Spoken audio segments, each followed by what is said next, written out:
আসসালাম। কি যাও মদিনায়,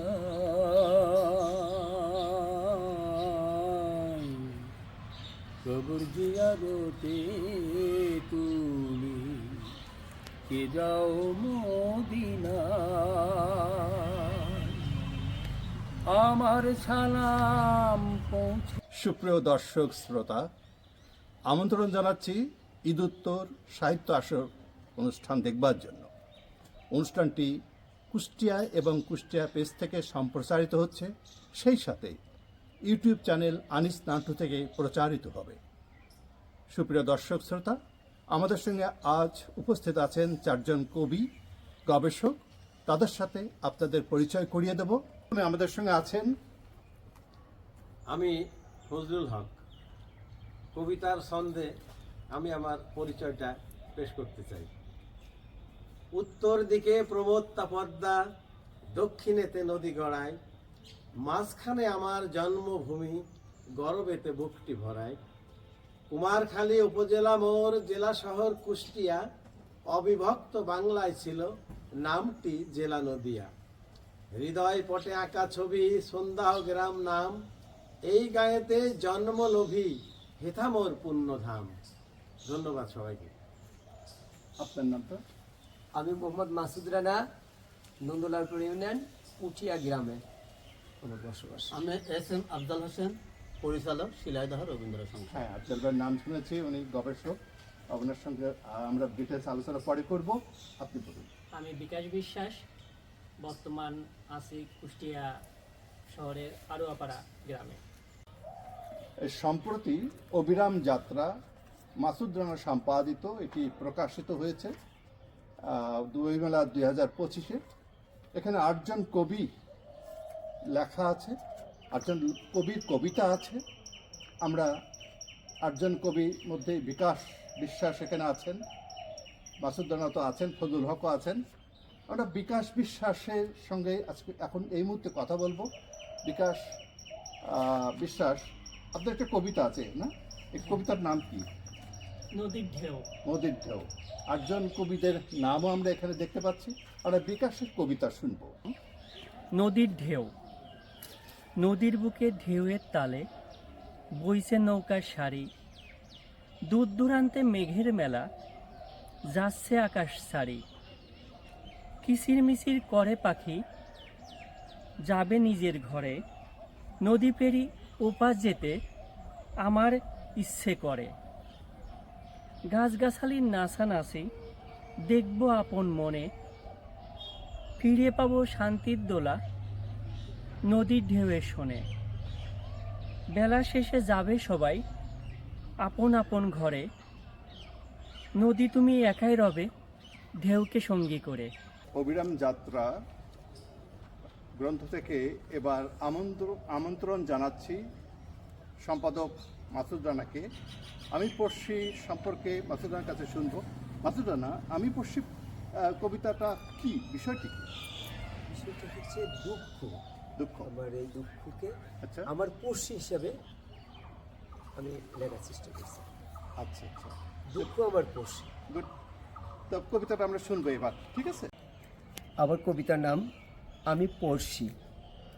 সব আশা হয় না পূর্ণ, কিছু থেকে যায় মনে, ভাবনা বাড়ায় যন্ত্রণা প্রত্যাশিত জীবনে।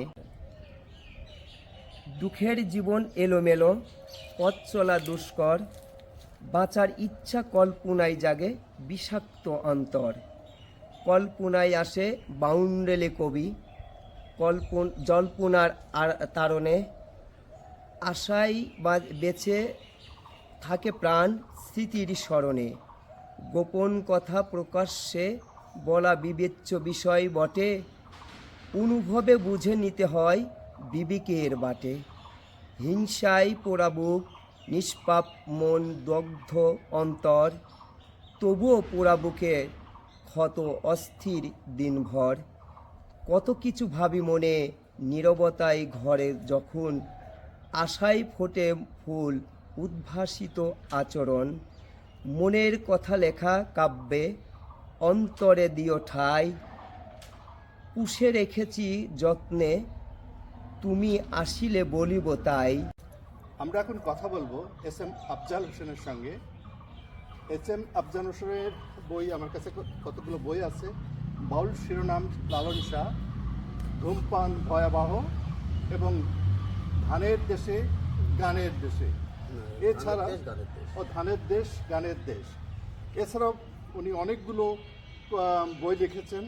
আমি ওনাকেই বলতে বলছি আপনার আর কি কি বই আছে?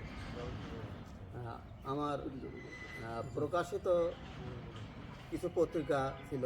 আচ্ছা, লিটল ম্যাগাজিন, এটা 70 এবং 80 দশকে এগুলি প্রকাশিত হয়। আমার সম্পাদিত যে লিটল ম্যাগাজিনগুলো সেগুলো হচ্ছে লুপ্তকথা, রংধনু, রবিরশ্মি, ইশারা। আর আমার প্রকাশিত গ্রন্থ হচ্ছে শিলাইদহ পরিচিতি, রবীন্দ্রনাথ শিলাইদহে, পল্লী দরিদ্রী রবীন্দ্রনাথ, ছাত্র জীবনে রবীন্দ্রনাথ, কিংবদন্তির কাঙাল হরিনাথ স্মারকগ্রন্থ, এটা সম্পাদিত, বাউল শিরোমণি লালন শাহ, খুকার বাঁশি খুকির হাসি, এটা শিশুতোষ স্তরাগ্রন্থ, রবীন্দ্রনাথের চাকর বাকর, প্রসঙ্গ গীতাঞ্জলি, নোবেল জয়ী রবীন্দ্রনাথ, ধূমপান ভয়াবহ, কুষ্টিয়ার লোকসাহিত্য ছড়া, কুষ্টিয়ার মেয়েলি গীত, গগনহর করা আমার মনের মানুষ জেরে, গোসাই গোপাল ও তার মরমী গান, আর শেষ হচ্ছে কাব্যগ্রন্থ ধানের দেশ গানের দেশ। এস এম আফজাল হোসেন, আপনাকে আমি গবেষক হিসাবে জানতাম, কিন্তু আপনি আসলেই এতগুলো গবেষণা, এতগুলো পুস্তক বের করছেন, এটা আমার অজানা ছিল। আপনাকে অনেক ধন্যবাদ। আপনি দীর্ঘদিন থেকে গবেষণার কাজ চালিয়ে যাচ্ছেন এবং প্রকাশিত বইয়ের সংখ্যা এবং ম্যাগাজিনের সংখ্যা যথেষ্ট। এই যে নিভৃতে বসে নন্দলালপুর এবং এই আলাউদ্দিন নগর, এই যে আপনার শিলাইদা, এই সব জায়গায় অবস্থান করে আপনি এত সুন্দরভাবে এই বইগুলো রচনা করেছেন, লিখেছেন, সত্যি আপনার প্রশংসার দাবিদার। আপনার আপকামিং কোনো বই আছে পরিকল্পনা? আমার এই মাসে একটা বই বেরোবে আর কি। আচ্ছা, পেয়েছে জানি, সেটার নাম হচ্ছে রবীন্দ্রনাথের শিলাইদহ জীবন। রবীন্দ্রনাথের শিলাইদহ জীবন, বাহ, চমৎকার। রবীন্দ্রনাথের শিলাইদহ জীবন, আপনাদের এই বইটি পাবলিশড হোক এবং দর্শক নন্দিত হোক, এটা আমরা প্রত্যাশা করি। আশা করি এটি সমাদৃত হবেন এই বইয়ের মাধ্যমে এবং দর্শক নন্দিত হতে পারবেন। তার কারণ চমৎকার একটি বিষয় আপনি বেছে নিয়েছেন। আপনাকে অসংখ্য ধন্যবাদ। আপনাকেও ধন্যবাদ। প্রিয় দর্শক শ্রোতা, আমরা এবার কথা বলছি কবি ফজলুল হকের সঙ্গে। কবি ফজলুল হকের প্রকাশিত দুটো বই আমার হাতে আছে, মাটির মমতায় এটি এবং আরেকটি মহাপ্রাণ। এই দুটো বই আমাদের সঙ্গে আছে। আমরা কবির সঙ্গে কথা বলবো। কবি, এই দুটো বই মাটির মমতায় একটু কখন প্রকাশিত হয়েছে? এই বইটা 2023 আচ্ছা 21শে গ্রন্থমেলায়, আচ্ছা আচ্ছা, আর পরবর্তী মহাপ্রাণ যেটা এটা হয়েছে 21শে গ্রন্থমেলা 2024-এ। গ্রন্থমেলা। আমি জানি আপনি সন্ধ্যায় বসবাস করেন এবং দীর্ঘদিন থেকে চর্চা করছেন এবং এটি দুটো বই বের করেছেন। আমার মনে আছে প্রথমে আপনি শাপলা নামে একটি কবিতা লিখছিলাম। তখন মনে হয় আমি স্কুলে পড়ি হবে বা এই 9-10-এ পড়ি, এইরকম শাপলা টাপলা আপনার সাথে আমি মিশছি এবং বসছি এবং সেই থেকে আমি জানি আপনি এটা চর্চা করেন। পরবর্তীতে আমি নাটকের দিকে একটু ঝুঁকে পড়লাম বেশি, ইউনিভার্সিটিতে গেলাম, ইউনিভার্সিটির আসলে ড্রামা অ্যাসোসিয়েশন ফর্ম করলাম এবং নাটক লাইনটাই বেছে নিলাম, কবিতা থেকে সরে আসলাম। আপনি এখনো চর্চা করে যাচ্ছেন, সেজন্য আপনাকে অনেক অনেক ধন্যবাদ। আপনাকে অনেক ধন্যবাদ। এবার আমি জানতে চাই, আপনার কণ্ঠে একটি কবিতা শুনতে চাই। কোন কবিতা পড়তে চাচ্ছেন? আমি মহাপ্রাণ গ্রন্থ থেকে একটা কবিতা পাঠ করার চেষ্টা করছি। মহাপ্রাণ গ্রন্থে একটি কবিতা পাঠ করবেন, আমরা শুনবো, অবশ্যই শুনবো। আসসালামু আলাইকুম। আমি মহাপ্রাণ গ্রন্থ থেকে একটা কবিতা পাঠ করব। এই বইয়ে রকমারি লেখার মাঝে বিশিষ্ট ব্যক্তিগণের উদ্দেশ্য করে লেখা কবিতা রয়েছে। তার মধ্যে একটা কবিতা, সেটা হচ্ছে শ্রদ্ধা নিবেদন। আমি আমাদের জাতীয় কবি কাজী নজরুল ইসলামকে নিয়ে এবং তার শ্রদ্ধা নিবেদনার্থে এই কবিতাটা লিখেছি। আমি শ্রদ্ধা নিবেদন। আকাশ হতে ধরণীতে এলে একটি ধ্রুবতারা, শিকল ভাঙার গান গেয়ে তুমি ভাঙিলে বদ্ধ কারা। কবিতা গানে তৃপ্তি দিয়েছ পাঠক কুল তাই ধন্য, দুঃখ মিয়া তুমি দুঃখ সহিয়া নিজেরে করেছ বরেণ্য। ভুখানাঙা আর অবহেলিতের কথা কহিয়াছ তুমি, কপট ধার্মিকের মুখোশ খুলিয়া দেখিয়াছ তাদের ধূর্তামি। অকুত ভয় সাহসী যোদ্ধা নত করণী কভুশির, মহাবিশ্বের বিস্ময় তুমি, তুমি বীর মহাবীর। শত বিপদেও হও নিকো তুমি এতটুকু পিছপা, তাই তো তোমার মস্তকে আজি বিজয়ের শিরোপা। প্রেম ভালোবাসায় পৌঁছেছ তুমি মকসুদ মঞ্জিলে, তোমারে জানাই বিনম্র শ্রদ্ধা নির্মল স্বাচ্ছা দিলে। প্রিয় দর্শক শ্রোতা, কুষ্টিয়া এবং কুষ্টিয়া পেজ থেকে এবং ইউটিউব চ্যানেল আনিস নান্টু থেকে প্রচারিত হচ্ছে আজকের সাহিত্য আড্ডা। ঈদ উত্তর সাহিত্য আড্ডায় আমরা এখানে একত্র হয়েছি, 4 জন কবির সঙ্গে আমরা বসেছি এবং এই কবিদের সঙ্গে কবিদের গল্প শুনছি, কবিদের কবিতা শুনছি এবং সেই সাথে এই আড্ডায় আমরা ঈদ কেমন কাটলো সে সম্পর্কে আমরা আলোকপাত করব। প্রথমে আসি, আপনি কেমন করে ঈদ কাটালেন? আমি ঈদের দিন আসলে আমি খুব সৌভাগ্যবান মনে করছি নিজেকে। কারণ হচ্ছে আমি আমার এক বন্ধু কবি হুমায়ুন কবির বাবলুর সাথে ওনার সাথে বিকেল টাইমে আমাদের কুষ্টিয়া গড়াই নদীর ধারে আমরা বেশ কিছু সময় কাটাই এবং একটা চা স্টলে বসে দুইজনে চা খাই এবং নিজেদের ঈদ বা অন্যান্য অনুষ্ঠান সম্পর্কে এবং কবিতা সাহিত্য আড্ডা নিয়ে বেশ কিছু আলোচনা করলাম এবং সময়টা বেশ ভালো কাটাইছে ওই দিন। সবাইকে এবং যার যার সাথে আমার দেখা হয়েছে তাদের সবাইকে আমি ঈদ মোবারক জানাইছি এবং মোবাইলেও জানাইছি। তার মানে হচ্ছে বন্ধুদের সাথে বন্ধুদের সাথে চমৎকারভাবে আড্ডা দিয়েছেন। মাসুদরা না, কিভাবে ঈদ কাটলো?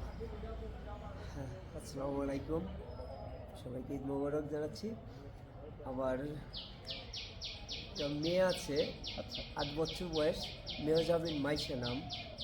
আমার পুরা ঈদকে আনন্দই ছিল আমার মাইশাকে নিয়ে, কারণ আমার মা মারা গেছে আজ 8 বছর।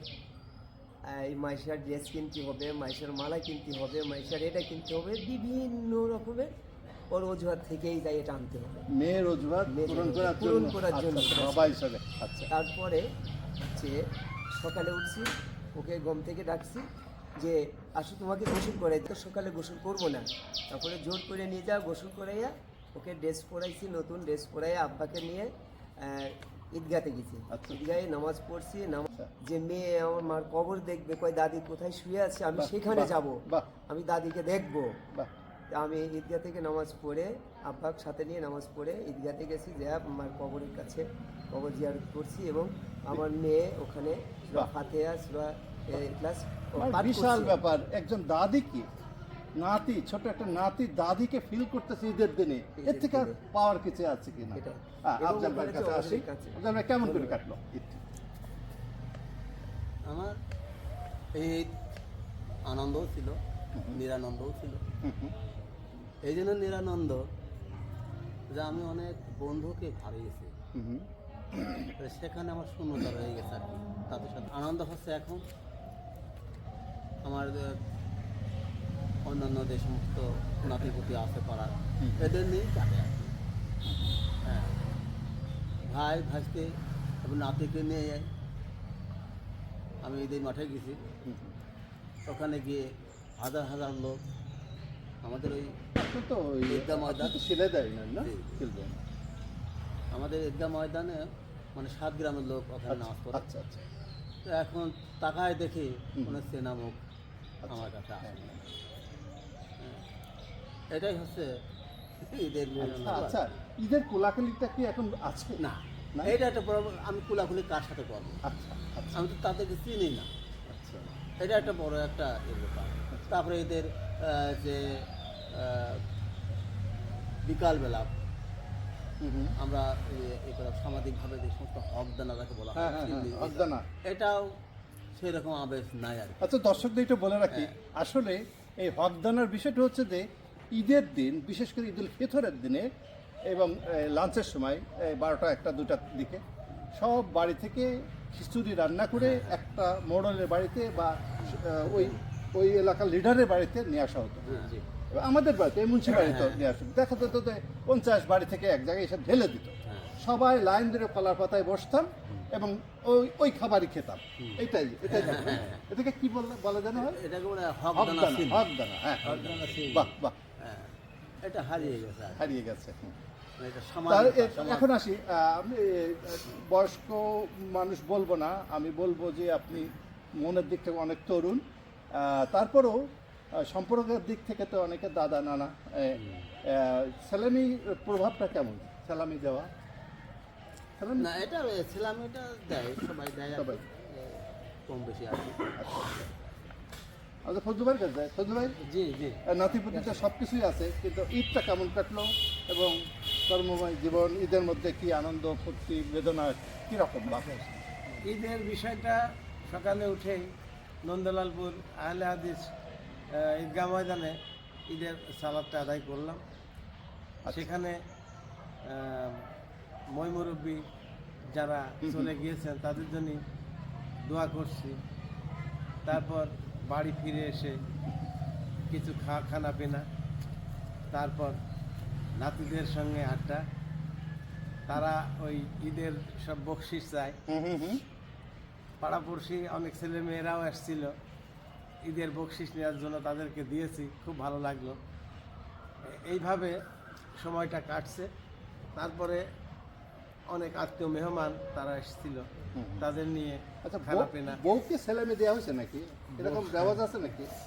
রেওয়াজ আছে কিনা জানি না, তবে তারা তো কাজে কর্মে ব্যস্ত ছিল, সেলামি এটা খুব একটা এটা দেয়া হয়নি। তা আমার কিন্তু প্রতিবারে দেওয়া লাগে, তাই না? যে যতই টাকা থাকুক আমার কাছে নেবে, এইটার ভিতরে একটা মহব্বত আছে নাকি? আছে আছে আছে। এই বিষয়ে আঙ্কেল একটু বেশি পরে অবশ্য এ নিয়ে কথাও হয়েছে যে সবাইকে টাকা পয়সা দিলে আমাকে তো দিলে না। আচ্ছা যাক, আমাদের সঙ্গে ক্যামেরাম্যান হিসেবে আজকে একজন সমাজসেবক ছিলেন, হ্যাঁ, মুন্সি আবু জাফর। মুন্সি আবু জাফরকে আমন্ত্রণ জানাচ্ছি। Thank you. ঈদ কেমন কাটলো? ঈদ কেমন কাটলো একটু জানবার জন্য আমন্ত্রণ জানালাম। ঈদ সকালে তো প্রতিনিয়তই আমি ওই আমাদের নন্দলালপুর মসজিদে ফজরের নামাজটা পড়লাম সকালবেলা। পড়ার পরে বাড়িতে আসলাম। আমাদের তো জামাত ছিল 7টায় ঈদের জামাত। তা আমার ঢাকা থেকে আমার ভাতিজা আলতামেশ নামিল আসছিল, তো আমি আগেই রেডি হয়ে আসলাম, এসে ওখানে বসে থাকলাম আমার বাড়িতেই। পরে এদেরকে কল করলাম যে আমাদের টাইম হয়ে যাচ্ছে, চলো যাই। একসাথে তার গাড়িতে করেই গেলাম ঈদগাহ ময়দানে। আমাদের কলমমোড়ে বিশাল ঈদগাহ ময়দান, আমাদের এই নন্দলালপুরের সন্ধ্যা এবং নন্দলালপুর 2 গ্রাম বা আশপাশে আরও আছে, এরা সব ওখানে আমরা নামাজ আদায় করি। নামাজ যাই হোক, অনেক লোকের সমাগম, সেখানে নামাজ পড়লাম, কুশল বিনিময় করলাম সবার সঙ্গে। তারপরে আসার সময় আবার নামাজে তো যাওয়ার নিয়ম, এক পথ দিয়ে যাইতে হয়, আর এক পথে উল্টা পথে আসা, এটা নিয়ম হাদিসে আছে। তা আমরা না, প্রথমে হচ্ছে আমরা কলম মোড়ে পাঁপড় কিনলাম। আমাদের আলতামের বাবা আনিসুর রহমান নান্টু তো পাঁপড় কিনলো, গাড়ির থামাই তো ওখানে এটা কিনে আমরা খাইতে খাইতে ওই গেলাম হচ্ছে ঘোষ মোড়ে। মনে করলাম যে ওখানে যে একটা ভালো চা বানানো হয়, আসলাম বাড়িতে। বাড়ি আসার পরে যাই হোক সবাই রেস্টে চলে গেলাম। পরবর্তী একসঙ্গে খাওয়া দাওয়া, এটা ওটা গল্প গুজব, এইভাবেই ঈদটা গেল। হ্যাঁ, সেটা ঈদের দিন আসলে সবাই বিশেষ করে অল্প একটু খেয়ে মনে হচ্ছে কতজন খেয়েছে, এরকম করে করে খাওয়াই হয়, এমন ঘটনা আছে। এখন আমাদের অনুষ্ঠান উনি পরিচালনা করলেন, আমাদের সাক্ষাৎকার নিলেন। তো আমরা চাচ্ছি যে ওনারও ঈদটা কীরকম কাটে। আমার বিষয়টি হচ্ছে যে আমার একটা মিস ইনফরমেশন ছিল। আমি প্রথমে হচ্ছে যে এই চাঁদ রাত্রে আমার ছেলে ঢাকা থেকে এসেছিল, ও আমাকে বললো যে ও কুষ্টিয়ায় চলে যায়। কেন কুষ্টিয়ায় যাবো? চা খেতে যাবো। কিসের চা খাবো? পোড়া রুটির চা খাবো। পোড়া রুটির চা খাওয়ার জন্য সেই বটতল নিয়ে গেল, লাইনে বটতল থেকে ক্যানেলের দিকে চলে গেল। বটতলে ক্যানেলে পোড়া রুটির চা খেলাম, পোড়া রুটির চা খেলাম না দুধ খেলাম বুঝলাম না, কিন্তু ভালো লাগছে। হ্যাঁ, তাই আমরা জানি, আমার ওয়াইফ বললেন মনে হয় ঈদ জামাত মনে হয় 7:30টায়, মনে হয় না 7:30টায় বললো। এখন আমি তো বুঝতে পারিনি 7:30টায়। তারপরে আমার মেজো ভাই কলিং বেল দিছে, উনি কি এই এখন রেডি হওনি? 7টায় যাবো। কি 7টায় যাবো? 5 মিনিট 7 মিনিট তাড়াতাড়ি ওইভাবে ই করে আমার ছেলে তো ঘুম পাড়ার নাতি টাতি তাড়াতাড়ি রেডি করে দৌড় দিয়ে নামাজ পড়তে গেছি। গাড়ি নিয়ে গেছি, কিন্তু খুবই টাইটভাবে যাওয়ার সাথে সাথে দাঁড়িয়ে পড়ছে। এই যে আমাদের নন্দলাপুর, এখান থেকে নন্দলাপুর গেলাম, নন্দলাপুর ঈদগাহ ময়দানে, কিন্তু আমার ওখানে যাওয়া শেষ এবং জামাত শুরু হয়ে গেছে। মানে এটা আসলে আমার একটু ভুল হয়েছে। এটা মোটেই উচিত হয়নি। আমাকে আমার অবশ্যই কনফার্ম হওয়া উচিত ছিল জামাতটা কখন। যদিও রাত 10:30 আমরা ফিরছি, কিন্তু আরো ভালো কনফার্ম হওয়া উচিত ছিল। এটা এই ভুল যত দর্শক না করে সেই আমন্ত্রণ জানাচ্ছি।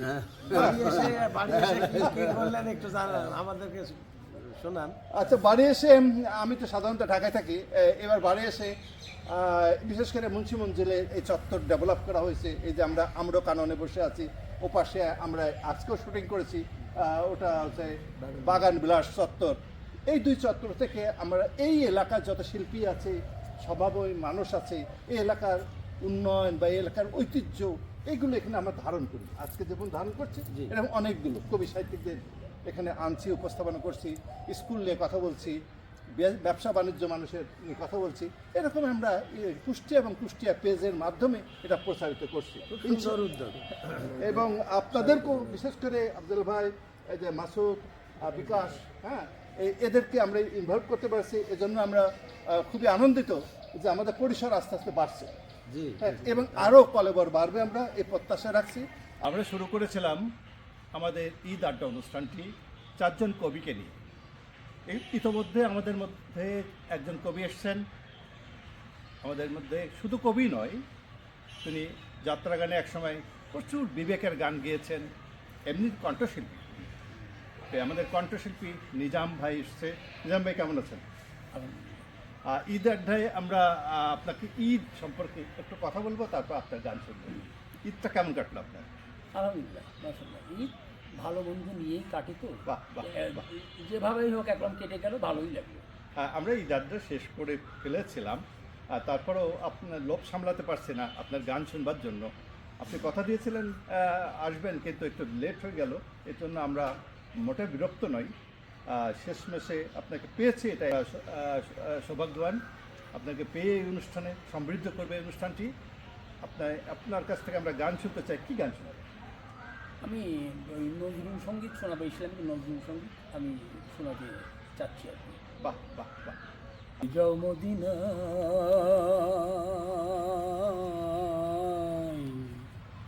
কবর জিয়ারতে তুমি, যাও মদিনা আমার সালাম পৌঁছে দিও নবীজির রওজায়,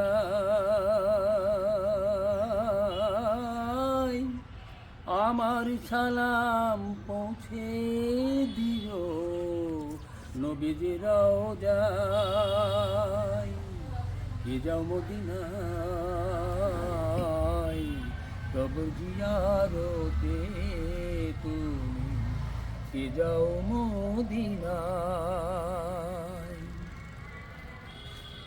হাজিদের ওই যাত্রা পথে দাঁড়িয়ে আছি সকাল হতে, হাজিদের ওই যাত্রা পথে দাঁড়িয়ে আছি সকাল হতে, কেঁদে বলি কেউ যদি মোর ছালামি নিয়ে যাও,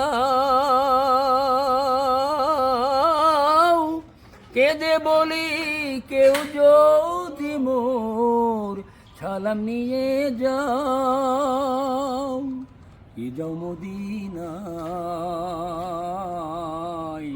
তবু জিয়ারতে তুমি, কি যাও মদিনায়। পঙ্গু আমি আরো বিষাদু লঙ্ঘি কেমন করে, তাই নিশিদিন কাবা যাওয়ার পথেই আছি পড়ে। বলি শোন ওরে দরিয়ার ঢেউ,